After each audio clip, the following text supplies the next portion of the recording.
Hello! Welcome to today's lesson on elastic and inelastic deformation.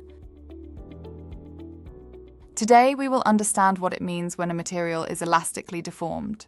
We'll use the example of stretching a rubber band to illustrate this concept. Next, using the example of molding clay, we will explore how inelastic deformation differs from elastic deformation. Finally, we'll touch on the practical applications of the two deformation types. So far, you are familiar with the different types of distortions, understanding how forces can change the shapes of various materials.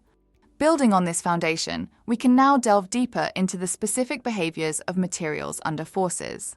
This exploration of elastic and inelastic deformation will advance our understanding of material properties, energy conservation, and the practical applications of these concepts in real-world scenarios. Let's start with elastic deformation. Imagine you have a rubber band. When you stretch it, applying force, it elongates. But here's the key point. When you let go, the rubber band returns to its original length. This is because the material, the rubber, has undergone elastic deformation. In elastic deformation, the material is deformed but not permanently, meaning it can return to its original shape once the force is removed. The energy put into stretching the rubber band is stored temporarily.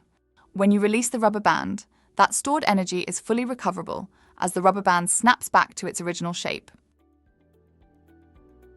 Now let's contrast this with inelastic deformation. Imagine you have a piece of clay.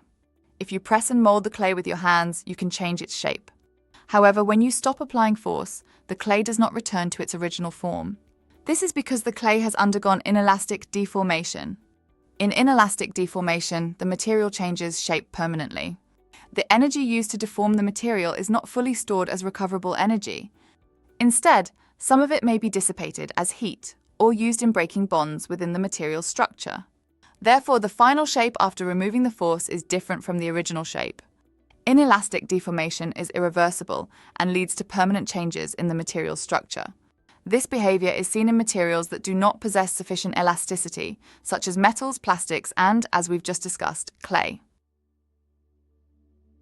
Understanding the distinction between elastic and inelastic deformation has many practical applications.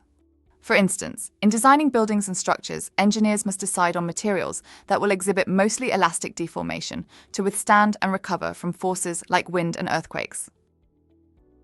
In manufacturing, materials that undergo inelastic deformation are often used where permanent changes in shape are desired, like forging metals or molding plastics. In today's lesson, we examined the concepts of elastic and inelastic deformation in materials subject to force.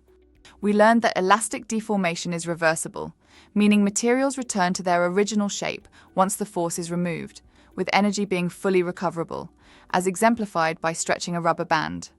In contrast, inelastic deformation results in permanent changes, where the material does not revert to its initial shape, and some energy is lost or converted into heat, as seen when molding clay.